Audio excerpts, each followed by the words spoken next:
Hi folks, my name's Kent Hovind. I was a high school science teacher 15 years, and I love studying about the Bible and what the Bible teaches in regard to science. I am sincerely concerned about anyone that was taught science by Kent Hovind. Today, he's going to be giving us several reasons as to why the Earth is young rather than billions of years old. And I gotta tell you, I think I'm going to need some help on this one today. If y'all want to fuck around and find out what well-dick enthusiast Kent Hovind's 6 best pieces of evidence that prove a young Earth are, then please stay tuned.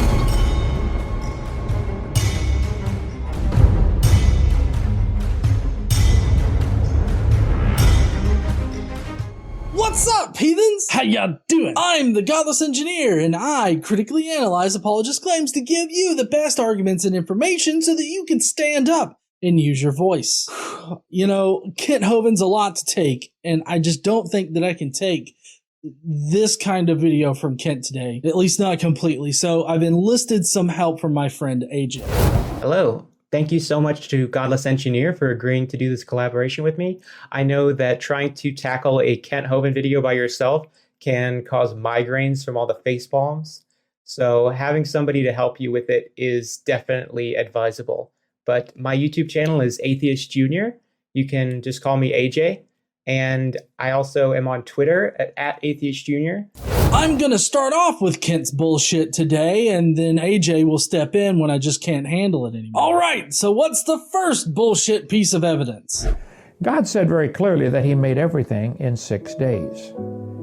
Now, how could you show the age of the earth? Well, I think the very best evidence of what some people call a young earth is God said he did it in 6 days and nothing died until Adam sinned. And Jesus said that was the beginning of the creation. So the best evidence of a young earth is the Bible. What? The Bible is the claim that the earth is young in this particular context. That means that it can't be the evidence for the earth being young because it is the source of the claim. Considering this, we have to see if we have any facts that already refute this idea. Fortunately for us, we have a lot of counter evidence that definitely refutes the idea that the earth is young. I'm planning on sprinkling in the counter evidence to all of Kent Hovind's claims throughout this particular video. So first off, what we're going to start off with is radiometric dating. Radiometric dating uses the half-lives of element isotopes in specific situations in order to tell how long something has been around. The reason why we can use these isotopes as like a clock is the decay rate from the original element to the daughter element is constant, and that makes these isotopes very good timekeepers. Typically, when we're looking to radiometrically date some sample, we'll want to choose a dating method or a set of isotopes where one of the isotopes, the daughter isotope, is going to be hardly present at all whenever the sample forms. For instance, in order to date lava flows, we would use potassium-argon dating. This is due to the fact that the lava would consume or engulf, plant life. They would have these potassium isotopes. There would be no argon isotopes in this plant matter because argon is a gas. Whenever these potassium isotopes degrade into argon isotopes, it could only ever be because the potassium degraded into argon. And from there, we can determine how long ago it was that this lava flow happened. Another radiometric dating method is uranium-lead dating that we use on zircon crystal. We use uranium-lead because the zircon crystalline structure is very easily accepting of uranium atoms, while at the same time lead is not incorporated into their crystalline structure. So any lead that appears in zircon crystals can only ever be because of uranium degrading into lead. In uranium lead dating, we generally use 2 different types of uranium and lead isotopes. The half-lives of both of these isotopes are about 700 million years and about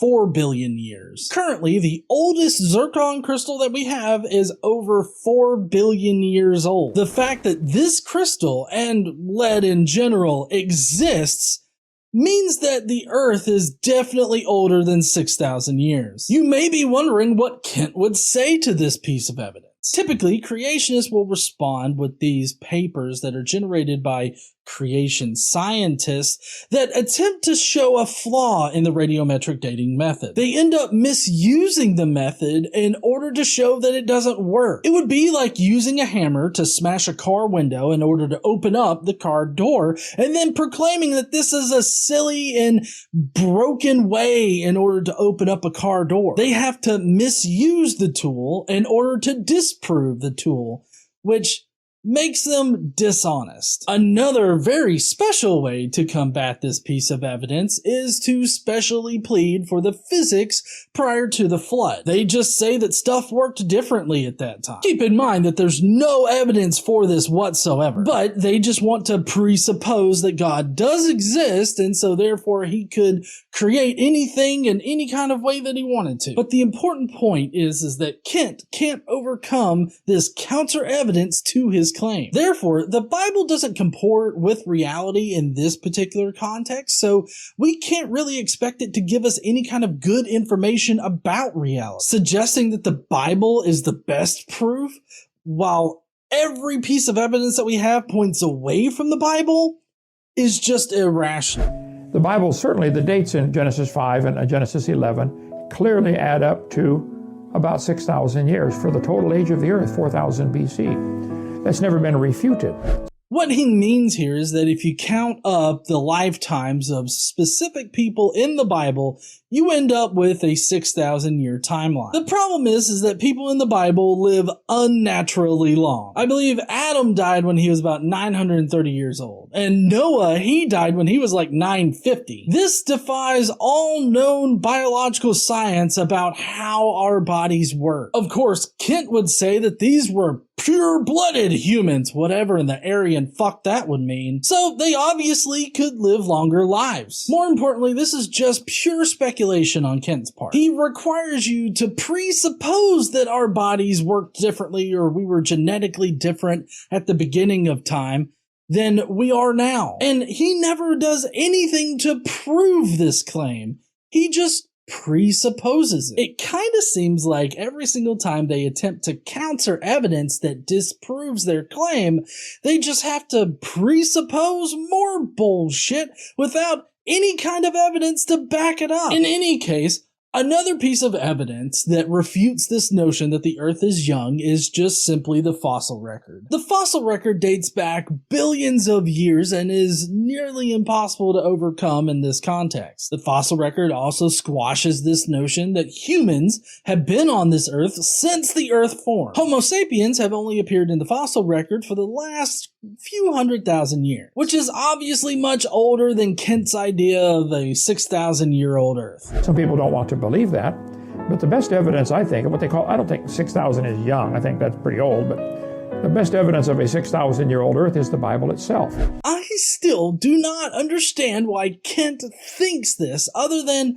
he thinks that God literally penned the Bible with his own lightning dick and therefore is an eyewitness to it all. It's kind of weird how God created everything in the way that it exists now, but yet he created it in such a way so that everything makes it seem very old. It's either that or God really didn't create anything and shit's just old. Oh, another thing that disproves this whole young Earth idea is the speed of light. The speed of light in a vacuum is constant. Given that generally in space there's nothing to slow down light unless that light hits another object, this means that most of the stars that we see in the sky we probably shouldn't actually see if the Earth is 6,000 years old.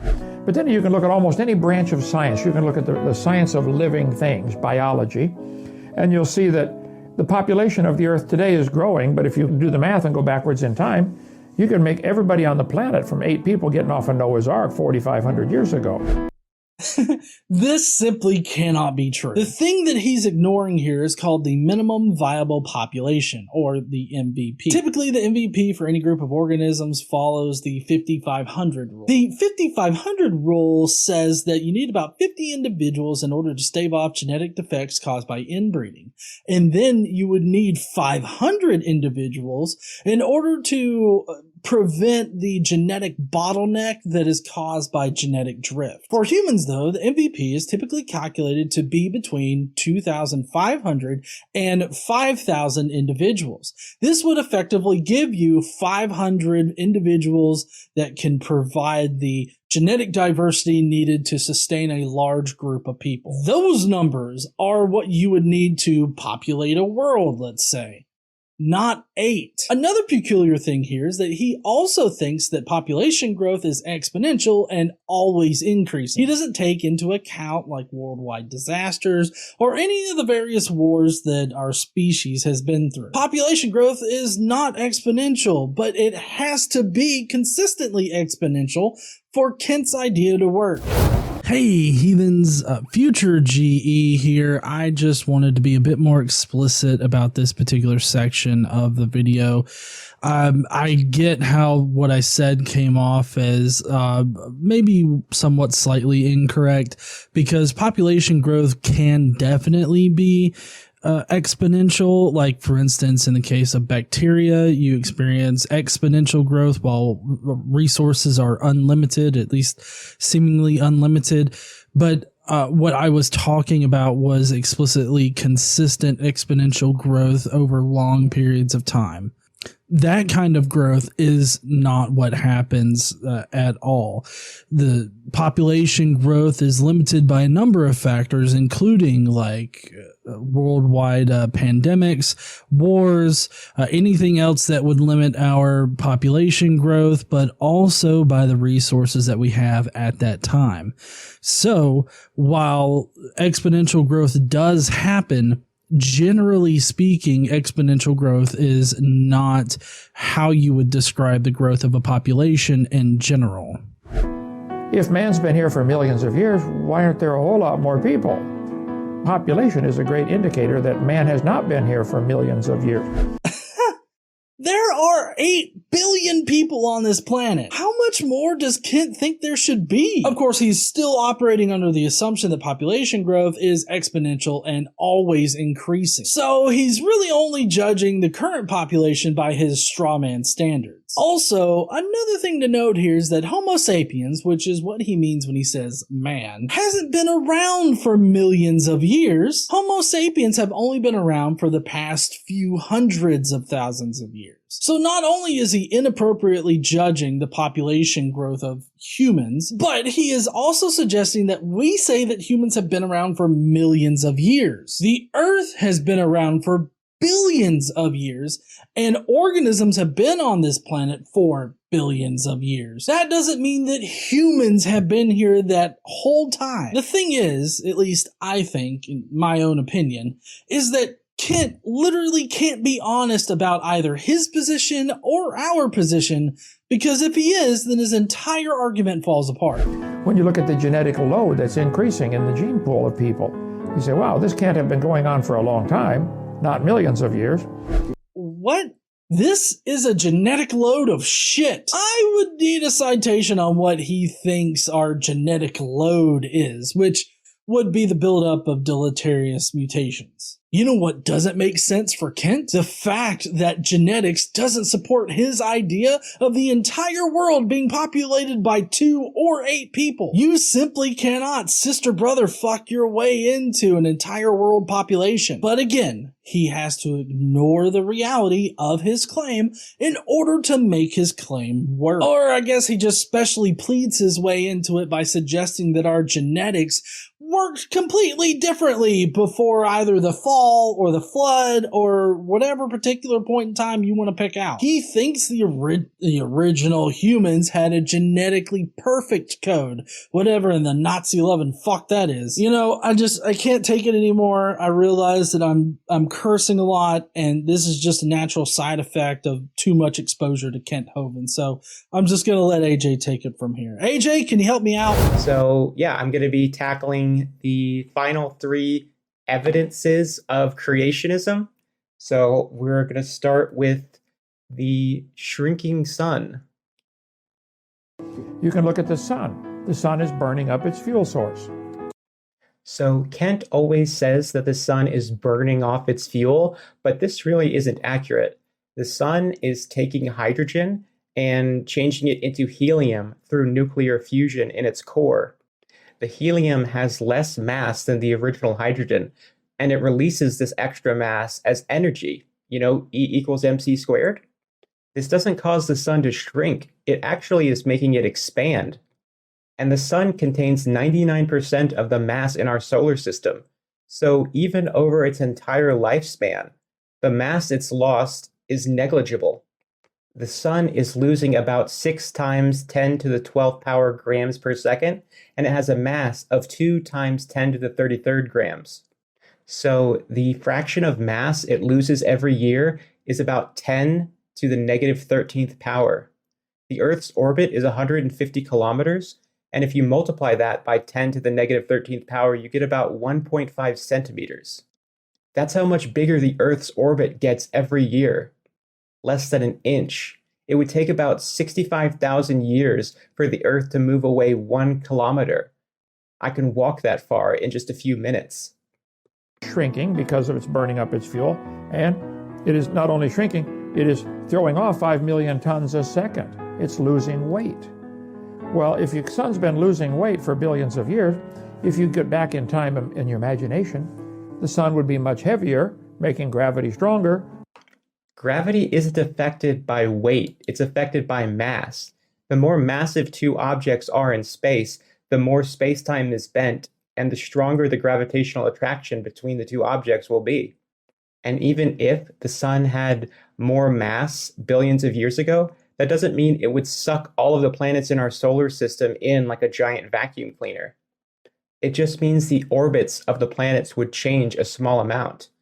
The habitable zone of Earth, meaning the distance to the sun where we aren't too close and too hot or too far away and too cold, is about 0.9 to 1.2 astronomical units. 1 astronomical unit is the distance between the Earth and the sun. Sucking all the planets in.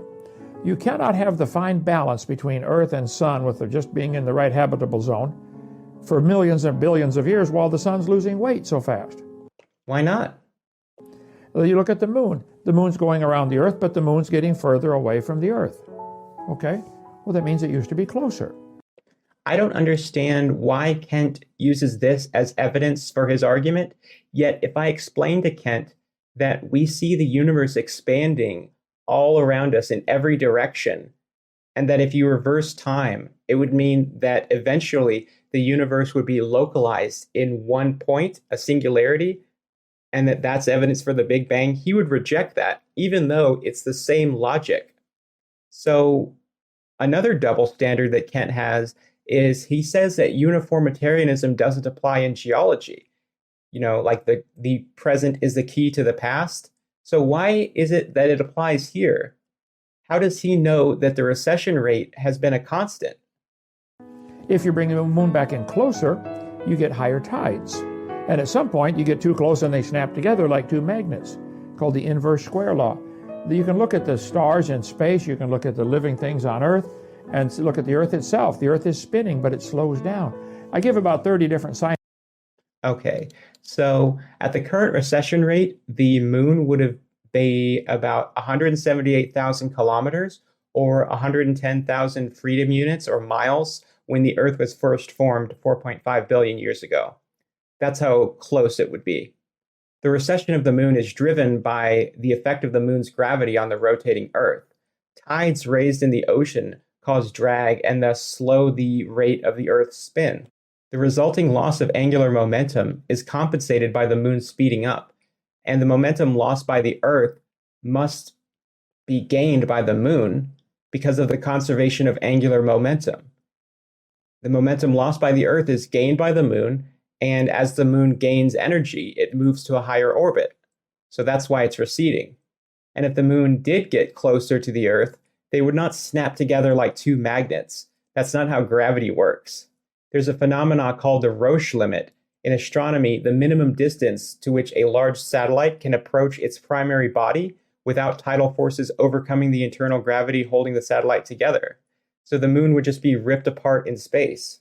Scientific indicators for a young Earth on my seminar part 1 on drdino.com. But to me, the very best evidence that the Earth is 6,000 years old is exactly what God, he's the guy who did it. He said, That was the beginning, when he made Adam and Eve. Matthew 19:4, Mark 10:6. So I would encourage you to read that Bible. Yeah, so God didn't say anything. According to Christian scholars and all Christians, God inspired men to write the Bible. But Kent actually says that God wrote Genesis chapter 1, which even other Christians would probably find ridiculous. Never been disproven. And think about it. Man, this is what it says. Maybe God is right. Maybe the earth is 6,000 years old. That's plenty of time to accomplish everything I know of on the planet if you allow one big flood in there. It's not enough time for radioactive elements to decay because uranium has a half-life of 4.5 billion years. And if you want to take that half-life and have all the uranium on Earth decay in a 6,000 year time span, that would cause so much heat, it would burn up the Earth and destroy it many times over. Not to mention the other radioactive elements. You can't squeeze that half-life into just 6,000 years. It's called the heat problem. And there are other things that are affected by that timescale change. Like, we know that geological formations like mountains cannot form in such a short time span. You do need deep time for these things to form. Make the canyons. All right, thank you for joining us. Well, thank you to GE for agreeing to do this collab with me. And I hope you guys will check out my channel and subscribe. I've done collaborations with Paul Ogia. I've done collaborations with Emma Thorne. I've interviewed Aaron Ra, and I recently did an interview with Professor Dave. I do videos on my channel about atheist activism, debunking young earth creationists like Kent Hovind and Matt Powell and Josh Fierstein. And I also have some videos reacting to pastors like John Hagee. And I really hope that you guys will check it out. I do live streams a couple times a week, and we have a lot of fun in those streams. So I hope you'll join me for the next one and check out my channel. Thank you. Oh, sorry. I just had to take a breather right there at the end. Thank you so much, AJ. Everybody, I hope that you will go over to AJ's channel and subscribe. He does a lot of great content over there. Definitely go and check out AJ, or Atheist Jr. His stuff will be linked down below, as well as my information will be linked down below as well. If you're watching this over on Atheist Jr.'s channel, come on over to my channel. I don't swear as much as I do in this video sometimes, so please come on over to my channel. I do content similar to this, as well as other atheist content over there. So come on over and check me out. Well, heathens, that's going to be it for the video today. If you will, please go down below and let me know what you think in the comments. Do you think that Kent had some good pieces of evidence here, or do you think it's just all pretty much bullshit? Let me know in the comments below. And hey, while you're down there, why don't you smash that like button and subscribe if you like this kind of video. Don't forget to stand up and use your voice. Bye, heathens.